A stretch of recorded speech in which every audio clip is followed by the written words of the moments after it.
नमस्कार प्रेक्षकांनो, स्वागत आहे आपल्या मराठी यूट्यूब चॅनलवर. आज आपण पाहणार आहोत जपानी हृदयरोग तज्ज्ञ म्हणतात 80% हार्ट अटॅक एका सकाळच्या चुकामुळे सुरू होतात आणि ही चूक जवळजवळ सगळे करतात. 22 वर्षाच्या अभ्यासात त्यांनी एक गोष्ट लक्षात घेतली.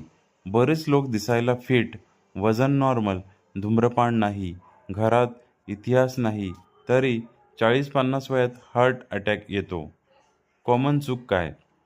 सकाळी उठताच झटकन उभं राहणं. आपण समजतो आपण फक्त उठतोय, पण शरीराला वाटतं आपल्यावर हल्ला झालाय. रक्तदाब अचानक वाढतो. कॉर्टिसोल म्हणजे ताण हार्मोन वाढतो. रक्तवाहिन्या अंकुचन पावतात.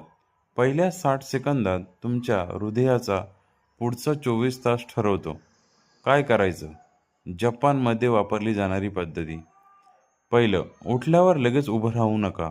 दुसरं, हळूहळू खोल श्वास घ्या. तिसरं, हळूच बसून घ्या. डोकं थोडं खाली ठेवा. चौथं, 10 सेकंद तसंच बसा. पाचवं, मगच उभं राहा. इतकंच करा बस. फक्त घाई टाळा. सकाळची घाई तुमचं हृदय थकवत असते. उद्यापासून सकाळची सुरुवातीचा 1 तास स्वतःसाठी ठेवा आणि आपल्या चॅनलला लाईक, सबस्क्राईब, शेअर आणि कमेंट्स करायला नक्की विसरू नका. धन्यवाद.